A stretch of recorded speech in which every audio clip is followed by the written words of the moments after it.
រួមតាមមានការខ្វែងគំនិតគ្នានឹងកៅវាយប្រហារគ្នាដោយពាក្យសម្ដីនឹងយ៉ាងណាខ្លះរវាងអ៊ុយក្រែននិងសហរដ្ឋអាមេរិកគិតត្រឹមពេលនេះលោកសេរី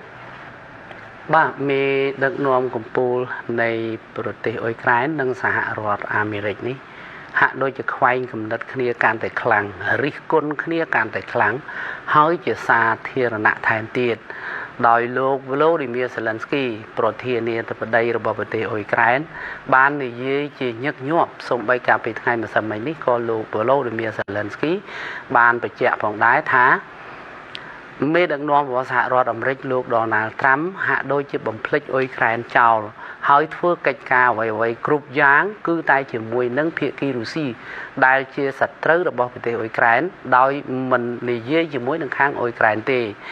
លោក Volodymyr Zelensky បានលើកឡើងថាជំហររបស់សហរដ្ឋអាមេរិកក្រោមការដឹកនាំរបស់លោក Donald Trump នេះវាហាក់ដូចជាផ្ទុយស្រឡះអំពីជំហររបស់សហរដ្ឋអាមេរិកដែលដឹកនាំដោយលោក Joe Biden ពីព្រោះអតីតប្រធានាធិបតីសហរដ្ឋអាមេរិកលោក Joe Biden បានធានាច្បាស់អំពីការដាក់បញ្ចូលប្រទេសអ៊ុយក្រែនជាសមាជិករបស់អង្គការ NATO អំពីការធានាសន្តិសុខចំពោះប្រទេសអ៊ុយក្រែននៅពេលអនាគតហើយនឹងធានាពីសិទ្ធិសេរីភាពរបស់ប្រទេសអ៊ុយក្រែននៅលើឆាកអន្តរជាតិនិងនៅតំបន់អឺរ៉ុបទាំងមូលដោយឡែកមកដល់លោកត្រាំប្រធានាធិបតីរបស់ប្រទេសរបស់សហរដ្ឋអាមេរិកវិញគឺបែរជាបំភ្លេចអ៊ុយក្រែនចោលហើយលោកត្រាំបានចោទប្រកាន់ទៅលោក Volodymyr Zelensky ប្រធានាធិបតីរបស់ប្រទេសអ៊ុយក្រែនថាជាអ្នកបញ្ឆេះឲ្យមានសង្គ្រាមទៅវិញដែលនេះវាផ្ទុយស្រឡះអំពីឆន្ទៈពិតប្រាកដរបស់សហរដ្ឋអាមេរិកចំពោះប្រទេសអ៊ុយក្រែនកាលពីមុនចំពោះប្រធានាធិបតីរបស់សហរដ្ឋអាមេរិកលោក Donald Trump វិញក៏និយាយវាយប្រហារទៅលើលោក Volodymyr Zelensky ដែរដោយសារតែលោក Volodymyr Zelensky ហាក់មិនធ្វើតាមការចង្អុលបង្ហាញរបស់សហរដ្ឋអាមេរិកលោកត្រាំកាលពីថ្ងៃពុធម្សិលមិញនេះថែមទាំងព្រមានថាប្រសិនបើលោក Volodymyr Zelensky ប្រធានាធិបតីរបស់ប្រទេសអ៊ុយក្រែនមិនស្វះស្វែងជួបចរចាដោយផ្ទាល់ជាមួយនឹងប្រទេសរុស្ស៊ីក្នុងការបញ្ចប់សង្គ្រាមនៅក្នុងប្រទេសរបស់ខ្លួនទេនោះនៅពេលអនាគតអ៊ុយក្រែននឹងមិនមានប្រទេសដឹកនាំនឹងគេទេ Ukraine has no country to lead មានន័យថាគ្មានប្រទេសនឹងដើម្បីដឹកនាំនៅពេលអនាគតនេះទេខ្ញុំសូមបញ្ជាក់ជូនបន្តិចថាអញ្ចេះក្រោយពេលដែលប្រធានាធិបតីរបស់សហរដ្ឋអាមេរិកលោក Donald Trump បានជំរុញឲ្យប្រធានាធិបតីអ៊ុយក្រែនលោក Volodymyr Zelensky ជួបចរចាជាមួយប្រទេសរុស្ស៊ីនេះគឺអ៊ុយក្រែនគ្មានជំរើសណាមួយទេដើម្បីសម្រេចចិត្តដោយខ្លួនឯង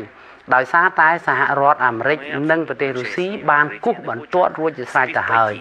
ពីព្រោះកាលពីសប្តាហ៍មុនលោក Donald Trump បានទូរស័ព្ទទៅលោក Putin ហើយនៅសប្តាហ៍នេះថ្ងៃអង្គារសប្តាហ៍នេះរដ្ឋមន្ត្រីការបរទេសនៃសហរដ្ឋអាមេរិកនិងរដ្ឋមន្ត្រីការបរទេសរបស់ប្រទេសរុស្ស៊ីបានជួបពិភាក្សាគ្នាដោយផ្ទាល់ដោយបិទទ្វារនៅប្រទេសអារ៉ាប៊ីសាអូឌីតកិច្ចប្រជុំនេះត្រូវបានអ្នកជំនាញផ្នែកភូមិសាស្ត្រនយោបាយជាច្រើនបានលើកឡើងប្រហាក់ប្រហែលគ្នាថារុស្ស៊ីនិងសហរដ្ឋអាមេរិកកំពុងតែគូសបន្ទាត់ឲ្យអ៊ុយក្រែនដើរហើយអ៊ុយក្រែនគ្មានជំរើសណាមួយក្រៅពីទទួលយកក្រៅពីដើរតាមបន្ទាត់ដែលប្រទេសរុស្ស៊ីនិងសហរដ្ឋអាមេរិកជាអ្នកគូសឲ្យដើរនោះទេហើយបន្ទាត់ដែលសហរដ្ឋអាមេរិកនិងប្រទេសរុស្ស៊ីគូសឲ្យអ៊ុយក្រែនដើរនោះគឺរុស្ស៊ីនិងសហរដ្ឋអាមេរិកកំពុងតែចែកផលប្រយោជន៍គ្នានៅលើទឹកដីអ៊ុយក្រែនសម្រាប់នាពេលអនាគតរុស្ស៊ីយកផលប្រយោជន៍មួយបែបជាពិសេសរ៉ែធម្មជាតិដែលនៅលើទឹកដីអ៊ុយក្រែននេះគឺសហរដ្ឋអាមេរិកកំពុងតែចែកគ្នាជាមួយនឹងរុស្ស៊ីដោយមិនគិតគូរអំពីស្ថានភាពសន្តិសុខប្រទេសអ៊ុយក្រែនទេដូច្នេះការចែកប្រយោជន៍គ្នារវាងរុស្ស៊ីនិងសហរដ្ឋអាមេរិកនេះហើយដែលធ្វើឲ្យប្រធានាធិបតីរបស់ប្រទេសអ៊ុយក្រែនលោក Volodymyr Zelensky និយាយរិះគន់ខ្លាំងទៅលើលោកត្រាំប៉ុន្តែអនុប្រធានាធិបតីរបស់សហរដ្ឋអាមេរិកជាឌីវ៉ានបែរជាព្រមានប្រធានាធិបតីអ៊ុយក្រែនថាប្រសិនបើនៅតែសម្ដីថ្លោះបែបនេះតទៅទៀតនោះអ៊ុយក្រែននឹងរងានៅពេលអនាគតហើយរុស្ស៊ីអាចនឹងលេបត្របាក់យកអ៊ុយក្រែនទាំងរស់ដោយដែលរុស្ស៊ីបានធ្វើនៅពេលបច្ចុប្បន្ននេះបាទ លោកស្រីមើលតើទង្វើរបស់សហរដ្ឋអាមេរិកនៅពេលនេះអាចចាត់ទុកថាអាមេរិកកំពុងបែរខ្នងដាក់អ៊ុយក្រែនដែរឬទេហើយបើវាបែបនេះមែននេះជាលើកទី1របស់សហរដ្ឋអាមេរិកបើគិតចាប់តាំងពីប្រវត្តិសាស្ត្ររហូតមកដល់ពេលនេះឬទេបាទបើមិននិយាយពីបែរខ្នងនោះក៏ម្យ៉ាងដែរគឺសហរដ្ឋអាមេរិកកំពុងតែបែរខ្នងដាក់ប្រទេសអ៊ុយក្រែនហើយបើនិយាយមកបែបទៀតនោះមិនមែនបែរខ្នងទេគឺអ៊ុយក្រែនចាញ់បោកសហរដ្ឋអាមេរិកទាំងស្រុងចាញ់បោកសហរដ្ឋអាមេរិកទាំងស្រុងនៅត្រង់ថាក្នុងអំឡុងឆ្នាំ2021 2022មុនពេលដែលដើមឆ្នាំ2022មុនពេលដែលសង្គ្រាមផ្ទុះឡើងគឺសហរដ្ឋអាមេរិកក្រោមការដឹកនាំរបស់លោកโจ Biden បានធានាគ្រប់បែបយ៉ាងចំពោះប្រទេសអ៊ុយក្រែនថាអ៊ុយក្រែនត្រូវតែចូលជាសមាជិករបស់អង្គការ NATO ទ្វារអង្គការ NATO ចំហយ៉ាងទូលាយសម្រាប់ប្រទេសអ៊ុយក្រែនក្នុងការចូលជាសមាជិករបស់អង្គការ NATO ហើយសហរដ្ឋអាមេរិកថែមទាំងបំពាក់បំពន់អ៊ុយក្រែនថាគ្មានប្រទេសណាមួយជាពិសេសរុស្ស៊ីនឹងមិនហ៊ានប៉ះពាល់អ៊ុយក្រែនសូម្បីតែមួយជំរាកសក់ពីព្រោះសហរដ្ឋអាមេរិកនឹងគៀកោប្រទេសនានាលើឆាកអន្តរជាតិឲ្យដាក់សម្ពាធរុស្ស៊ីឲ្យដាក់ទណ្ឌកម្មសេដ្ឋកិច្ចរុស្ស៊ីធ្វើរុស្ស៊ីឲ្យឯកោនៅលើពិភពលោកប្រសិនបើរុស្ស៊ីហ៊ានប៉ះពាល់អ៊ុយក្រែនសូម្បីតែមួយជំរាកសក់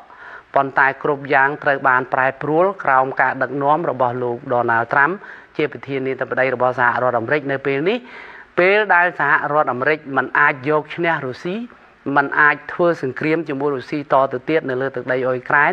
សហរដ្ឋអាមេរិកមិនអាចបង្ខាតតទៅទៀតដោយសារតែអ៊ុយក្រែនគឺសហរដ្ឋអាមេរិកក្រោមការដឹកនាំរបស់លោក Trump ក៏បែរខ្នងហើយនឹងចង្អុលមុខអ៊ុយក្រែនថាអ៊ុយក្រែនខ្លួនឯងទេដែលជាអ្នករុញប្រទេសខ្លួនឯងឲ្យធ្លាក់ចូលទៅក្នុងសង្គ្រាមដូច្នេះនេះមានន័យថាសហរដ្ឋអាមេរិកបែរខ្នងពីប្រទេសអ៊ុយក្រែនក៏ថាបានឬអាចនិយាយបានថាអ៊ុយក្រែនចាញ់បោកសហរដ្ឋអាមេរិកទាំងស្រុងខ្ញុំសូមបញ្ជាក់ជូនថាអញ្ចេះតាមពិតអ៊ុយក្រែនមិនមែនជាប្រទេសទី1នៅលើពិភពលោកដែលចាញ់បោកអាមេរិកនោះទេប្រទេសច្រើនណាស់នៅលើពិភពលោកដែលចាញ់បោកសហរដ្ឋអាមេរិកនៅក្នុងសង្គ្រាមដណ្ដើមទីតាំងភូមិសាស្ត្រនយោបាយជាមួយនឹងអតីតសហភាពសូវៀតក៏ដូចជាមួយនឹងប្រទេសរុស្ស៊ីនៅពេលបច្ចុប្បន្ននេះក្នុងនោះក្នុងតំបន់អាស៊ីអាគ្នេយ៍ក៏មានជាឧទាហរណ៍មានប្រទេសវៀតណាមក៏ចាញ់បោកសហរដ្ឋអាមេរិកស្ទើរតែប្រទេសបែកជា2រួចជាស្រេចទៅហើយខាងវៀតណាមមិនតែវៀតណាមទេកម្ពុជាក៏មានបទពិសោធន៍ជូរចត់ដែលចាញ់បោកសហរដ្ឋអាមេរិកក្នុងអំឡុងទសវត្សរ៍ឆ្នាំ1970រហូតដល់75ដោយលន់នល់ធ្វើរដ្ឋប្រហារកម្ពុជាទើបរុញប្រទេសឲ្យធ្លាក់ចូលទៅក្នុងរបបវាលពិឃាតប៉ុលពតបានរលត់ផុតទៅនៅថ្ងៃទី7ខែមករា1979បន្ទាប់មកទៀតប្រទេសអាហ្វហ្គានីស្ថានក៏ចាញ់បោកសហរដ្ឋអាមេរិកដែរដោយធ្វើសង្គ្រាមរយៈពេល20ឆ្នាំគត់សូម្បីតែប្រទេសអ៊ីរ៉ាក់ដែលសហរដ្ឋអាមេរិកចោទប្រកាន់ទាំងមិនមានទល់ហើយក៏មិនមានភ័ស្តុតាងវាយប្រហារផ្ដួលរំលំរបបសាដាមហ៊ូសេនកាលពីឆ្នាំ2003ប្រជាពលរដ្ឋការដំបូងប្រជាពលរដ្ឋអ៊ីរ៉ាក់សាទរសហរដ្ឋអាមេរិកតែចុងក្រោយទុកប្រទេសអ៊ីរ៉ាក់ឲ្យធ្លាក់ក្នុងសង្គ្រាមរហូតដល់ពេលបច្ចុប្បន្នចុងក្រោយក៏មានទៀតប្រទេសស៊ីរីនៅក្នុងតំបន់មជ្ឈិមបូព៌ា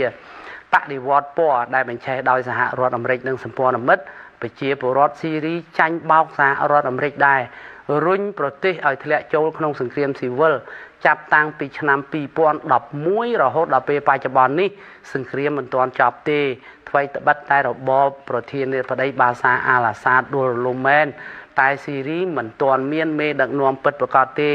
ការកាប់សម្លាប់គ្នានៅមានរហូតដល់ពេលបច្ចុប្បន្ននេះដោយអ្នកគ្រប់គ្រងថ្មីនិងអ្នកគ្រប់គ្រងចាស់មិនស៊ីសង្វាក់គ្នាកាប់សម្លាប់គ្នារាល់ថ្ងៃតែជនរងគ្រោះពិតប្រាកដគឺប្រជាពលរដ្ឋរបស់ប្រទេសស៊ីរីដូច្នេះខ្ញុំសូមបញ្ជាក់ឡប់មកវិញថា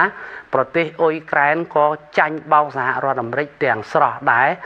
ដោយពីដំបូងសហរដ្ឋអាមេរិកបានផ្ដល់ភាពកក់ក្ដៅ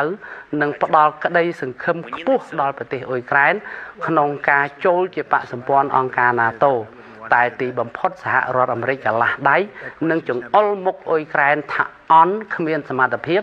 នឹងរុញប្រទេសខ្លួនឯងឲ្យធ្លាក់ចូលក្នុងសង្គ្រាមទៅវិញដូច្នេះសូមសរុបមកវិញថា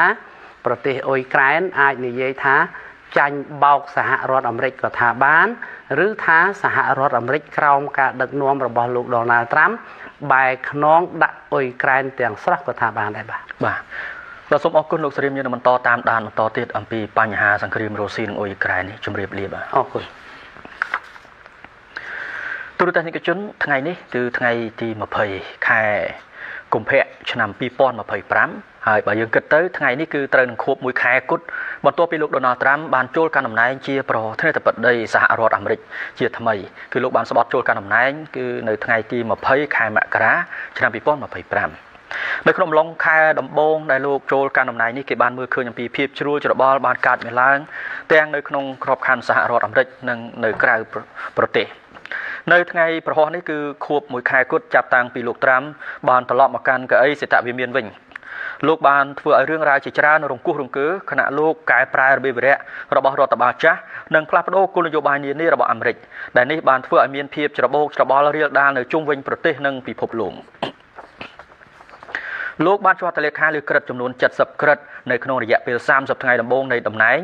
ដែលមានចំនួនច្រើនជាងការជាប់តលេខាក្នុងអំឡុងពេលឆ្នាំដំបូងក្នុងតំណែងចុងក្រោយរបស់លោកវារួមមានទាំងការផ្អាកកម្មវិធីជំនួយបរទេសដោយផ្នែកដើម្បីធ្វើឲ្យប្រកាសថាវាស្របទៅតាមគោលនយោបាយរបស់លោកនេះបាននាំឲ្យក្រសួងការបរទេសនិងទីភ្នាក់ងារសហរដ្ឋអាមេរិកសម្រាប់អភិវឌ្ឍអន្តរជាតិឬហៅកាត់ថា USAID បញ្ឈប់នៅកម្មវិធីផ្ដល់ជំនួយទៅបរទេសស្ទើរតែទាំងអស់ហើយរដ្ឋបាលរបស់លោកក៏មានផែនការកាត់បុគ្គលិករបស់ទីភ្នាក់ងារ USAID ប្រមាណ 10000 នាក់ផងដែរលោកក៏បានដាក់មហាសេដ្ឋី Elon Musk ឲ្យទទួលបន្ទុកក្រសួងប្រសិទ្ធភាពរដ្ឋាភិបាលរបស់សេដ្ឋវិមានដែលត្រូវបានគេស្គាល់ថា DOGE វាពាក់ព័ន្ធនឹងការកាត់បន្ថយការចំណាយរបស់សហព័ន្ធឲ្យបានកែប្រែយ៉ាងឆាប់រហ័សដើម្បីកាត់បន្ថយការងារនិងការផ្ដល់មូលនិធិយុទ្ធនាការរបស់ក្រសួងប្រសិទ្ធភាពរដ្ឋាភិបាលរបស់សេដ្ឋវិមានបានបង្កឲ្យមានការតវ៉ាទ្រង់ទ្រាយធំនៅទូទាំងប្រទេសប្រជាជនបានចេញធ្វើបាតកម្មតាមដងផ្លូវដើម្បីអំពាវនាវឲ្យលោក Musk ចាក់ចេញពីរដ្ឋាភិបាលលោកត្រាំក៏បានធ្វើឲ្យទំនាក់ទំនងពាណិជ្ជកម្មពិភពលោកមានអស្ថិរភាពផងដែរ